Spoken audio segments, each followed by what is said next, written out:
Welcome everyone to the October meeting for the Oblates of Perpetual Light. I will begin with a disclaimer. The views and opinions expressed during this meeting are solely, and I do mean that literally, of those in attendance, and any and all content provided are our opinion and are not intended to malign any religion, ethnic group, club, organization, company, individual, or anyone or anything. We always recommend that you further investigate, contemplate, and meditate on everything that is shared. ISE's individual soul experiences will vary. There could also be triggers. Listening discretion is advised.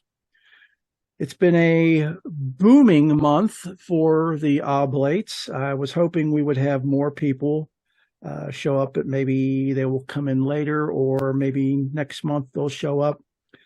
We have new members: Father Brendan, Joey, Yossi, Leonard, and Dennis. Oh. So we're very blessed to have all of them. Just a reminder to all of them that you have a 30-day test drive trial period. After that 30 days, if you wish to stay on as a full member, please let me know. You are greatly valued and welcome. And that goes for everybody listening. If you're interested in joining the Oblates of Perpetual Light, reach out to me at oblates.pl@gmail.com. There will be a link in the description of the video and the audio. So that's it for the news, which is really good. I mean, been really working the public Facebook group, which is up to 100 people now, which is mostly collectors. You know, they see it and they click it and they don't go to the page, don't post anything. That, a lot of porn, a lot of advertisement. Yeah, you know. Yeah, well, I mean, I'm not gonna approve you for the group if you've got porn all over your Facebook page, or you're advertising and, you know, trying to sell stuff. It's like, oh my gosh, people, why? Yeah, I've had a couple of people try and like come on my Logic in the Bible page or whatever and advertise their book, and I'm like, you know, I totally understand, but talk to me if you want to solicit anything, because I need to be able to see it and approve it and whatever. And generally just have a conversation with me. Don't just sit there and try and post whatever when it doesn't even have anything to do with our conversation or what's happening or anything. So just I wish people would have a little more courtesy when it comes to things like that. In common sense. Yeah, in common sense. In common sense. But yeah. So Father Mike, how have you been since the last meeting? Busy. You've moved a long way. I have moved. Let's see, almost 1,000 miles from where I was. And it took me days. It was all right. Let's see, it's October. So I think we had a meeting like right before my move, right? Mm-hmm. And then the week before. The week before. So yeah, and then everything got packed up all right and into the truck, and then on the way down, I ended up killing the battery on my U-Haul. Oh geez. So I told people it was plenty of opportunities to practice peace and keep myself centered. I was held back a day. I left, and then I got an hour south to where I was supposed to pick up a trailer to take down to California, and then ended up not getting there in time, and so they wouldn't release it to me until the next day. So that was it's very exciting. So slept at a rest stop then, and so again, lots of opportunities to practice peace, and really determine how I want to show up in every single moment. And then getting down here, my sister was wonderful letting me stay at her place, and I was really appreciative for it. However, the environment that she lives in is very noisy. and a lot of people with their own mental health issues, and that coinciding with my own mental health issues, A lot of and triggers. a lot of triggers. So transitioning into that space was becoming very, very difficult for me, and it brought up a lot of like paranoia and a lot of stuff that I had felt like I resolved, but it hadn't, evidently. So need to continue work on, and right now we're trying to determine whether I think that I need to do some either inpatient or outpatient crisis care or something to kind of sort out what's going on and why I'm having the thoughts that I'm having. And Yeah. so I highly suggest that anybody who's going through a mental health crisis sit down and seriously think about what's right for you and what's right for your environment and where you're at. So there's no shame in discovering and deciding what to do is right for your own mental health. So Absolutely. Get the help you need. yeah. So if it comes down to inpatient therapy, then that's what I'll end up doing. But I'm not thinking I'm quite there yet. But then things are slowly getting a little bit better, but still still kind of rocky from day to day. So Yeah. Well, we're definitely praying for you. Definitely. I appreciate that. But it's keeping me sound in my prayer life, active prayer life, which is good. And that's kind of where I'm at and what I've been doing. So, and I see that Brother Abel's joined us. Yes, welcome, Brother Abel. How you doing? Glad to be here. I finally made it. Happy to have you. So, yeah, and that's pretty much all I got for as an update. So if someone else wants to give their update, that would be great. How about you, Brother Abel? How you doing? Been busy, haven't you? Oh yeah, been very busy. I joined the Ecumenical Catholic Church of Christ back in 2021 on the Feast of St. Francis. And this year I was given an opportunity to take solemn vows. But I was part of joined the seculars of the Roman Catholic Church. And they said, at first they were happy because it's a Catholic in the name, right? And they find out it's not Roman Catholic. And they made a big huge deal out of it and had other things going on. They were getting sick, partly because of stress. And I stepped down enough to where I couldn't make the trip. And my bishop said, that's fine, that's okay. We'll try again next year. But be sure you got, that's I've already taken steps, I'm already, and I already made my commitment to the ecumenicals. And I'm pulling back from the seculars. And even though I'm an altar server for the Roman Catholics, I go, okay, I'll stay with that and be an administrator of communion and being a leader. But like I said, I'm going to pull back. I went to the GMC, this Global Methodist Church, and I'm going to be with those guys, and I'm going to go move forward and be. I've already got into the choir, been in a high church organ piece of music that we did. It's like St. Luke Central in Roebuck. It's on Facebook. And if they live streamed it, it should be available on their page. And I participated in the potluck and a tithe.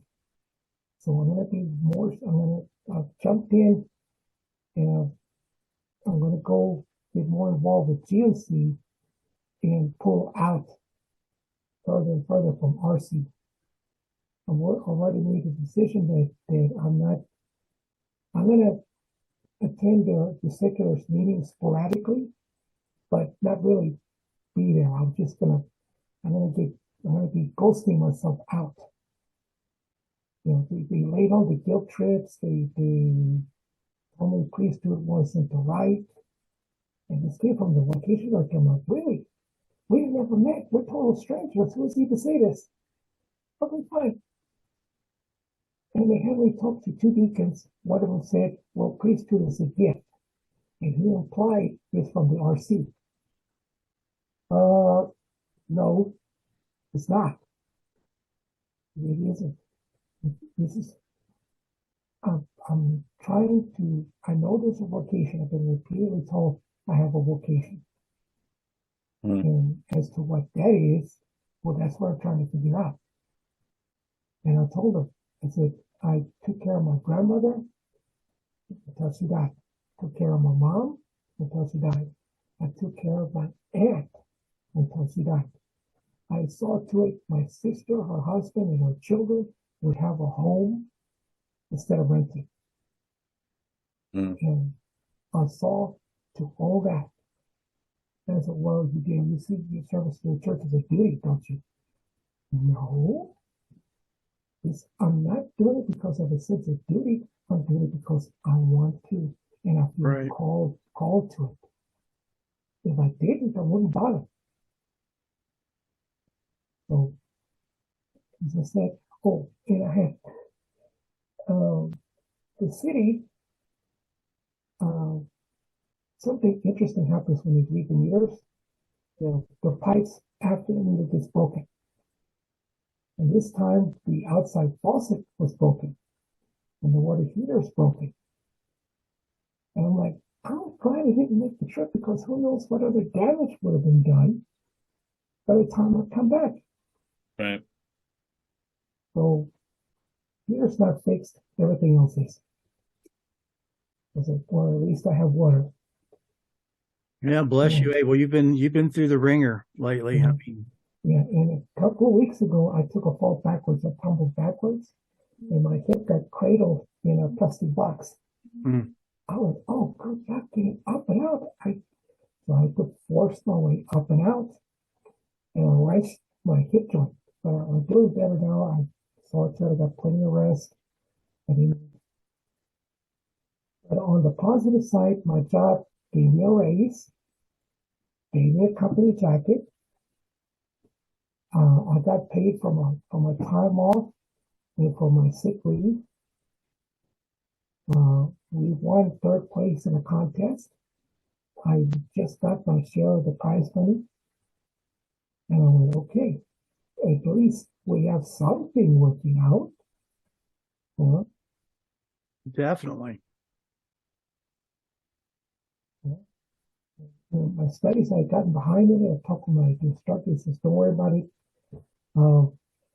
When the holiday season starts, we'll discuss taking on more classes because we only have one. And so we'll take on one or two more classes because my bishop says, you've got a time limit of 3 to 4 years. I said, it's good that I'm in a course. It isn't that I'm taking too much time. I said, well, my job has me work at night, in the evening, half the week, and in the morning, the other half. So that's split. I mean, it's a lot better than what it could have been, which is not evening, morning, evening, morning. That's the worst you could get. Right. What's worse than that is overnight, morning, overnight, morning. And they've done that to a couple of people. Yeah. Like, other than that, everything's fine. Everything's fine. Well, everything's fine now. And got a savings already started. I still have a few more things to figure out. And then I discover I've always wondered why I couldn't fit in the RC. Well, I'm in a town, you have farmers, ranchers, railroaders, business owners, big, large families. I said, well, I think it was just myself, my parents, and my sister, that's it. And my dad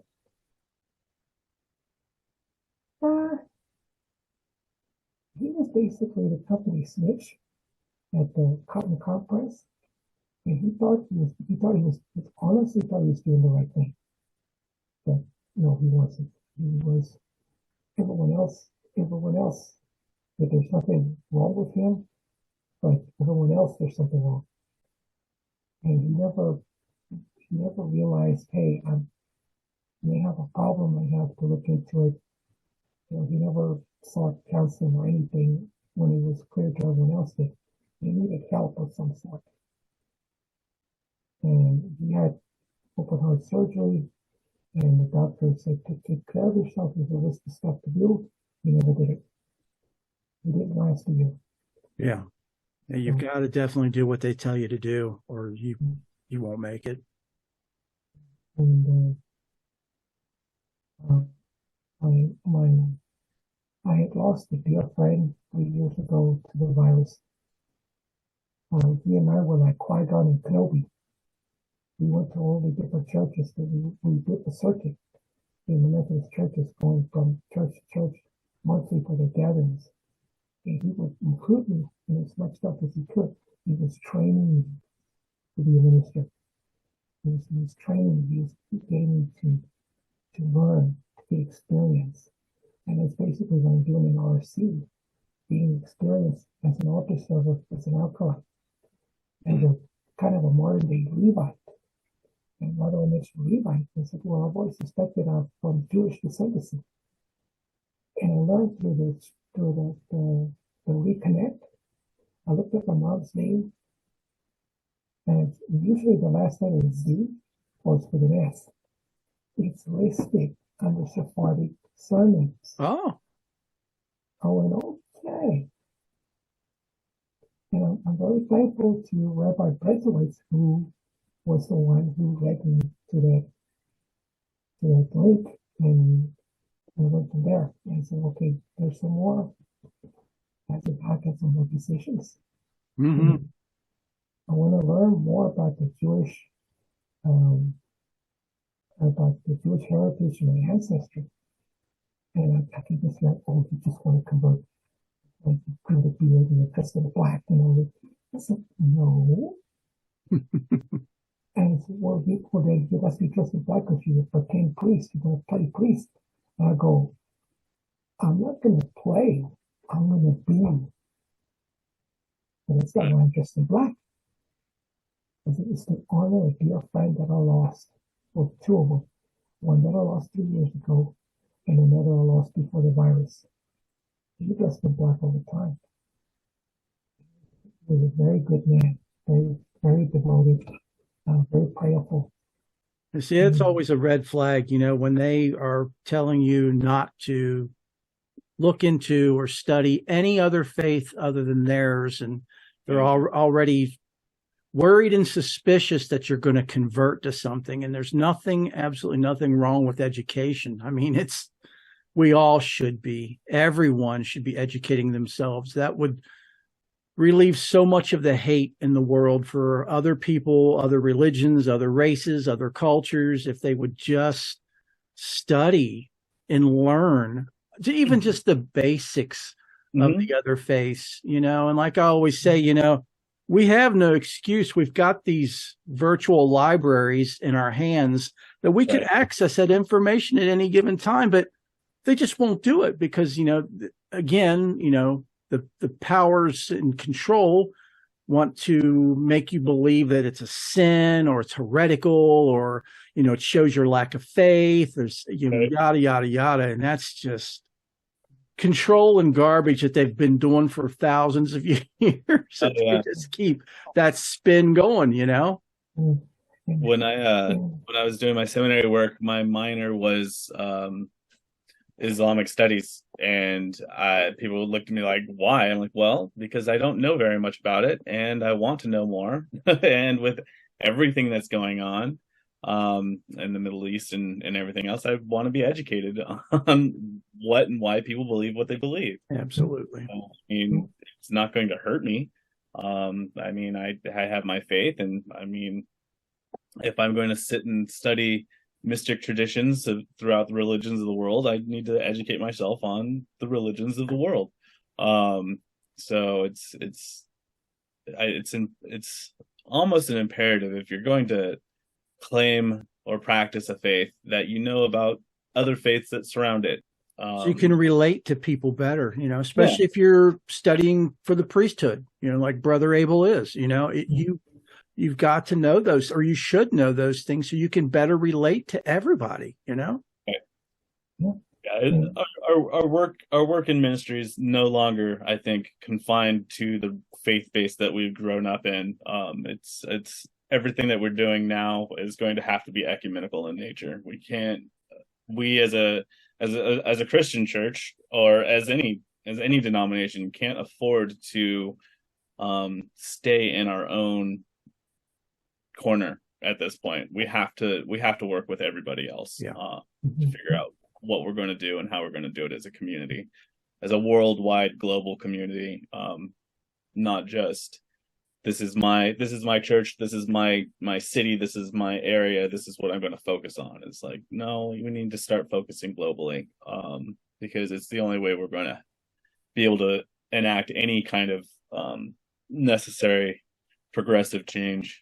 Right. I mean, that line of, management and thinking didn't work back in the days before internet, and it definitely doesn't work now that everything's so global and so interconnected, Yeah. And I compared the RC this weekend compared to RC. Yes, you're right. RC has their own little corner, their own cliques, their own thing. And if you're not if you don't fit in, if you're not made to feel welcome, you're made to feel unwelcome in short order. And like GMC, the first letter, G, global. They're like, okay, here's the difference between the churches. RC is, they don't just present the scriptures. They go, this is our perspective. This is our POV. Okay? If you agree to it, that's fine. If you don't, that's a problem. Right. Anything else? Okay. GMC and all the others go, here's the scriptures. We encourage you to study. We encourage you to look things up. We encourage you to ask questions. Let's discuss about the scriptures themselves. Let's discuss the background, why this is and why that came to be. Let's explore. Let's explain. Yeah, and ultimately come to your own understanding and see how it fits in with your life. Yeah, I think that's the way to go. Yeah, I love there's a lot of things about the Roman Catholic Church that I liked. And then when I, through my ordination process and everything, became involved with the independent Catholic movement, there's a lot of things about the ICM that I like also, and the international sacramental movement, or independent sacramental movement, and things like that. All of those are great too. But there comes a point where all of them, I can say this pretty confidently, all of them get stuck in their own orthodoxy, and they forget that in this new age, in dealing with this new age of people, that orthodoxy and holding so tightly to it is not going to work. It's going to chase people out and chase people away.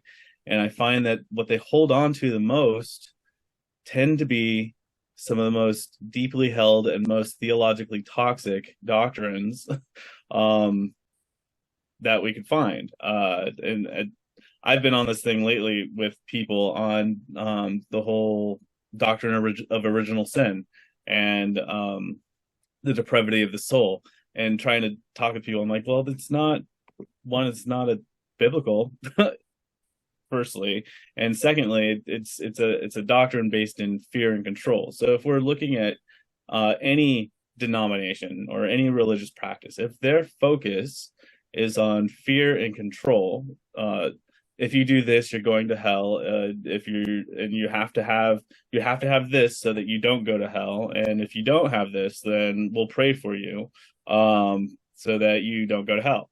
And give us enough money, and we'll do plenary indulgences for you. Right. We'll absolve that. Right? Yeah, we'll absolve your hell if you give us enough money. Give up your time and your efforts and your means, and we'll make sure that you have a place in heaven. So it's just anyone who's trying to keep that what I consider to be a stranglehold on the population or on their own community, even by enforcing the terror of hell, then I think is perpetuating toxic theology. And there's a lot of really great things that are coming out in the theological world with open and relational theology, which is even starting to question God's omnipotence, which I know is gonna get some people. But I mean, Dr. Ord has some really, really great points on why God may not necessarily be omnipotent. And he does a difference between omnipotence and omnipotence. So he has a book that's out that you can find on Amazon if you're interested in finding it. And I'm not paid by him, so I'm not doing any plugs.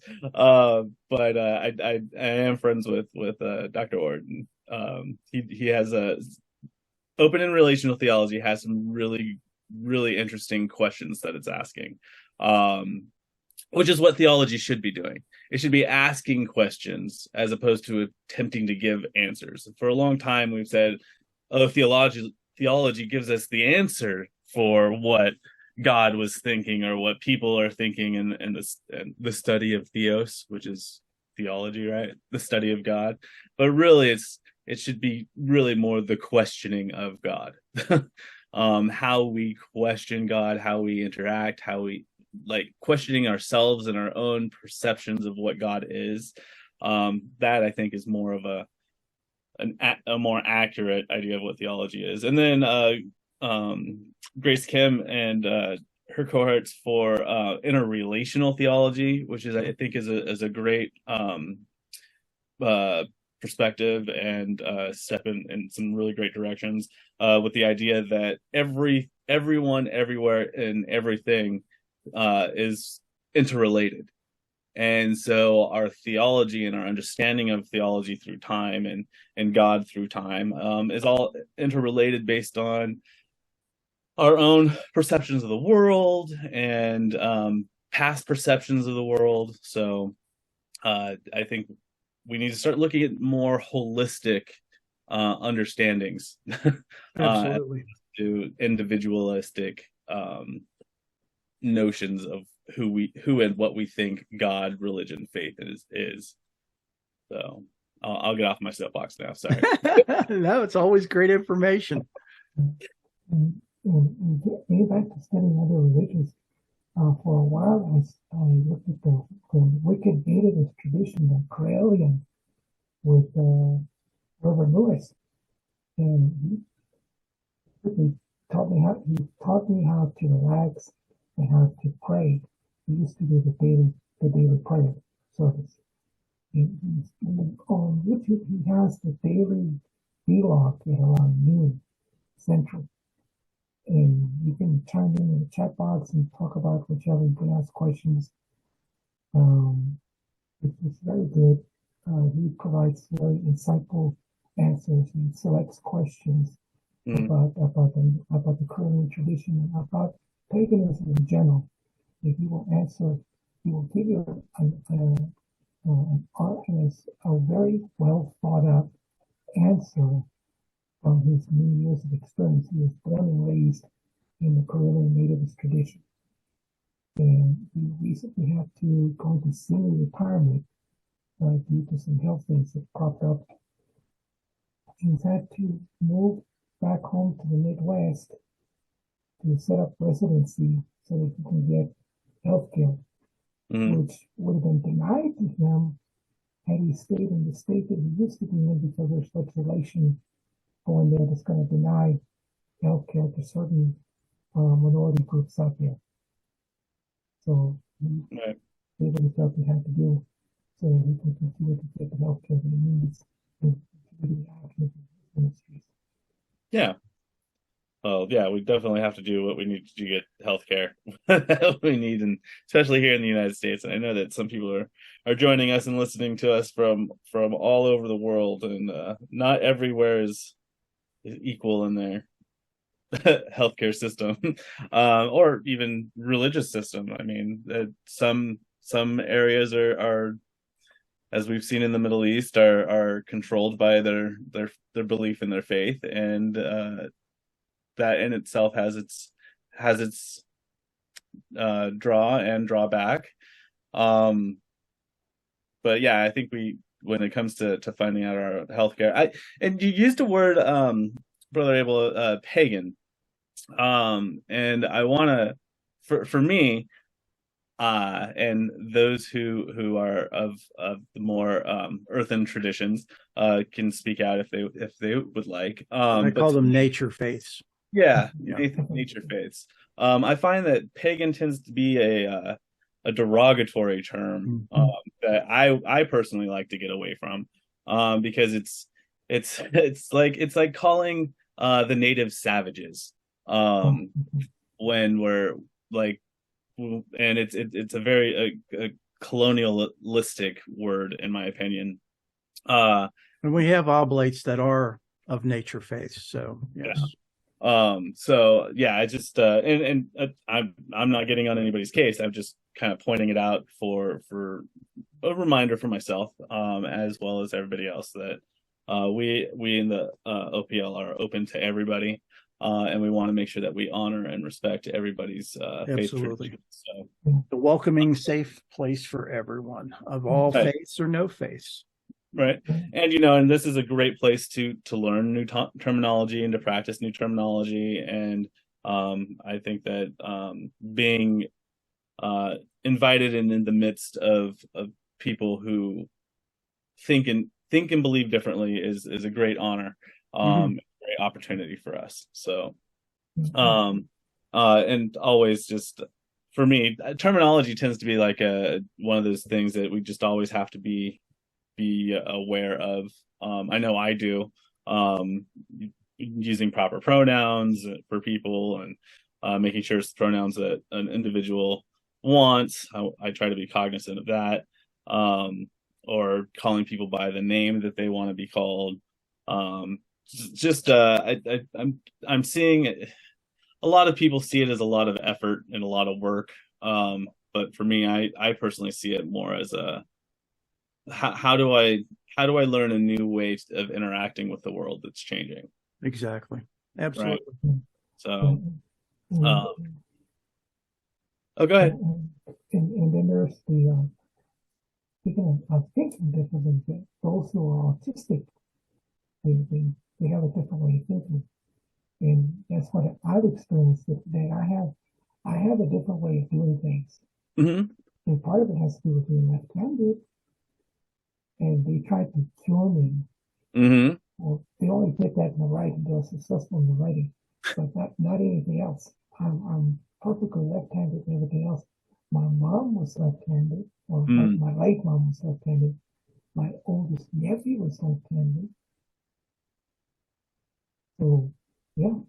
And they don't, Dr. Tony Atwood did a tremendous amount of research in Asperger's. And I discovered that I'm an undiagnosed Asperger.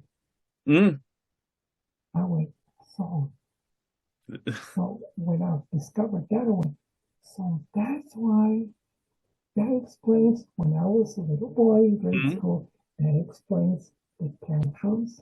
We haven't everything, we all need to know, everything's a certain way, being very absolute, resolute in Right. the things have to be just so, having a sense of justice, having a pitch perfect tune, because it just, if someone goes just a little bit off key, I'm like, oh, Oh yeah, no, yeah. Brother Abel, with my spectrumness, being on the spectrum, I totally relate. I was late in life diagnosed with high functioning Asperger's, so I totally understand. um, those want to feel, and and just I'm just putting it out there. I believe that everybody has a place except for left-handed people, and I'm just no, everybody has a place, even left-handed people. I think that we tend to pick and choose the things that we want to discriminate against based on what's different from us. But I think everybody has a place. Left-handed, right-handed, ambidextrous, nature worship. Makes us special. Yeah, it is. I even have it on as one of my podcast episodes, is that what is it? Perfection with all, even with all our imperfections, right? Is kind of one of the themes. It's like, what makes you perfect is what you probably consider an imperfection about yourself, right? Because it adds to the vibrancy and the rainbow of and kaleidoscope of color and shape and beauty that the source has created with all the infinite possibilities. So, and it wouldn't be infinite possibilities if there weren't some things askew, right?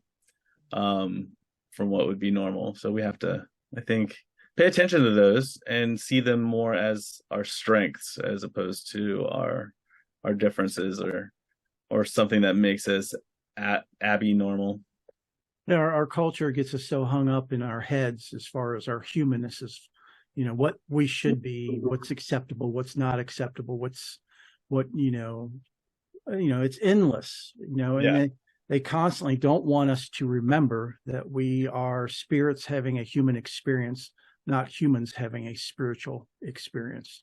And when you take how many time or how long this human costume sticks around compared to how long has your spirit been around, right. Yeah, picking out is very easy. Right? Yeah, I mean, I believe that our soul's function is to experience, and it is to experience infinitely, without judgment, without malice. Some will choose to experience negativity. Some will choose to experience positivity. Little soul in the sun. Little soul in the sun, exactly. Always refer to little soul in the sun. There's a point where I actually just kept that story on my desktop because I was just sending it off referring to people to it so often. Oh yeah. Because it says it all. It really does. And my favorite line in that is, and it helps me to remember, and it chokes me up every time, without fail, is that when I am in the deepest, darkest part of myself, so to teach you what you need to learn, it's like, remember who I am, right? Remember me and help me to remember myself. And I think that kind of, that interaction between two souls and two individuals is what we need. It's like, exactly. Yeah, you're being a real crappy person today. Right. You're choosing to show up in a really crappy sense. Right. Looking at human and not looking at spirit. Right. And understanding why that person may be doing what they're doing to you. Maybe it's something you both agreed upon and signed up to do before you even got here. Yeah. So, it's just a whole different way of looking at things and feeling things and experiencing things. And it's so contrary and contradictory to what we've been programmed and continue to be programmed, Yeah. Oh yeah. No, our world, but I love it though. It's so beautiful, and it makes absolute sense. It makes more sense than what we do, what we experience as humans. It really does. It really rings and resonates with your spirit, with your heart. Yeah, I've sent that to a few people, and they're like, I don't know how to digest this right now. I'm like, well, okay, and that's fine, and you don't need to right off the bat. It takes the conversations with God. Abel, I don't know if you've read it or not. The Conversations with God series by Neale Donald Walsch is what we're talking about. And there's a story in there called The Little Soul in the Sun. And in brief, it's basically, how can you know your own light if you don't know the opposite, right? How can you see yourself as unique and individual if you don't see sometimes yourself as separate? And then it also goes into like how we all have a part to play in each other's life, good, bad, or indifferent, for the soul experience of experience. And basically, beautiful story that I just crushed down into the most basic things. But yeah, I can send it to you. It's a wonderful story if you haven't read it. But with all of the CWG material, Conversation with God material, it's if you have to read it more than once, Very deep. It's very deep, and some things you're just, because of where you're at in your own experience, you're just not going to pick up on. Yeah. You'll get something from it, something different every time you read it. Yeah. Yeah. It's kind of like my podcast. No. But you get something different every time you read it. And I tell like clients that I have read it or anything like that, it's like, read it, and if you feel yourself getting angry, just keep reading. because so many people, I find that they have trouble with aspects of it because it's contrary to what we're taught in society, and it feels what's the word I want, counterintuitive, because it goes against everything, not everything, but a lot of what we've been taught in our faith bases and everything. Not to say that what we've been taught in our faith bases are wrong, but I think there's more to it. There's more to it. There's another level. There's always something more to be found. It's definitely a series of books that you want to take in small bites, contemplate and meditate on it. You get so much more from it if you do that. Yeah. Don't be like Angel and I, who just sit and read it all the way through. It's one that's really hard to put down. It really is. Once you start sitting at that buffet and eating, it's hard to walk away, especially from the dessert table, Oh yeah, that's good. It's good stuff. But yeah, and that's why I try to read it every year, at least once a year. But because I still get something new out of it. There's what, 4 volumes? There's there's 4 now. You always recommend the first 3. I always recommend the first 3. Yeah, the fourth kind of helps just wrap everything up. So if you want to read it, but the first 3 I think are the most pivotal and most changing. They were for me. Some people might find the 4th book more in line, but I feel like it's more just kind of a summary. For those listening, I'll have a link to it in the description so you can check it out.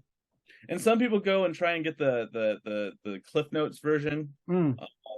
I would not. You're missing. I would not recommend that. You're missing, yeah.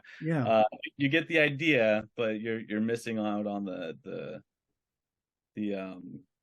work It's an audiobook form too, which I've Mhm. gotten. It's really nice just to put on and listen to, Yeah, the audiobook is really good. I like to do both at the same time, and listen to Great it, idea. because it's done. Neale Donald Walsch narrates his portion, and then I can't remember who the male and female god I part. don't remember who the female, the male is off the guy from Mary Tyler Moore show. Yeah, Ed Asner. Ed Asner. Yep. Yeah. Yeah. Yeah. And so it's nice to listen to their voices as you're reading the book. So you get that audio visual kinesthetic. Yeah. Kind Great of idea. Yeah. So it's fun, and plus, like, you can only listen to somebody for so long, so it's like, okay, maybe I'll just put it down now. And that's a good pause point. But yeah, so conversation with God is, I will always recommend that for people on their journey. Absolutely. So, but well, I'm glad to see and hear that everybody is doing so well. And I'm glad that we are starting to grow, be it through collectorship or whatever. Collectors may collect, but the thing is, the more people that collect us in their algorithm, the more opportunity we have to have our stuff get out to more people. And right? thank you again, Father Mike, for recommending that. Since I made that page and it was getting out, and going to other people's pages and other groups and stuff like that, we're getting more noticed. More and more noticed, and maybe 90% of them aren't actually interested, but that 10%, we can just get one person. It makes it worthwhile. Like I said, we picked up 1, 2, 3, 4, 5 within this past month. So they could not be them. It might be someone in their network, right? Oh yeah, so, absolutely. That we may not necessarily be hitting the exact target, like Sen, right? But it's going to hit somebody in their circle, right? So that's because it'll be suggested for them or whatever. The algorithm is crazy. So I think doing what you've been doing to work with the algorithm as opposed to fighting it, I think has been good. And noticeably, right? Since we've gained some membership. So, and all of those who are out there thinking and about whether or not they should join or whatever, just come check it out. Have a conversation. 30-day test drive. Check us out. It's absolutely free. Right. Can't be free. And I will work on trying to be more active over the next couple of weeks. Well, you've got a lot going on, sir, and if we're here for you. Don't hesitate to lean on us anytime. My schedule, so if you're ever in need. Well, just all I can ask is everybody just keep the prayers coming, because I'm in need of them, and I appreciate them. Definitely will, even though I may not be outwardly vocal about it. So, Brother Abel, was there anything else that you had that you wanted to share before we close here? No. Okay. No? Okay. All right. Well, I'll go ahead and do our closing prayer, if everybody's okay with that. Let us pray. Accept our thanks for this day and all its blessings. Guide and direct our actions. Grant that each of us may feel our responsibility to be and share your love and light to our community, to our country, and to our world. Bless our fellowship today and bless their families. As we conclude our meeting here today, as members of the Oblates of Perpetual Light, we pray that we are ever mindful of opportunities to render our service to fellow citizens and to our community, keeping in mind always the enduring values of life, exerting our efforts in those areas and on those things upon which future generations can build with confidence. Let us continue to strive to make a better world. We are thankful for this day that you have given us, for its blessings, its opportunities, and its challenges. May we appreciate and use each day that comes to us. We pray for strength and guidance for each day as it comes, for each day's duties, for each day's challenges. May we be challenged to give our best always, and may we be assured of your love, light, and presence with us. Amen. Blessed be. Shalom, namaste, and salam. Amen. Thank you, gentlemen. Well, thank you very much for Appreciate it, another you guys. wonderful week. So Yeah, I hope things start turning around for both of you. Yeah, I think I'm pretty confident they will. They always do. The only constant in this world is change, right? Absolutely.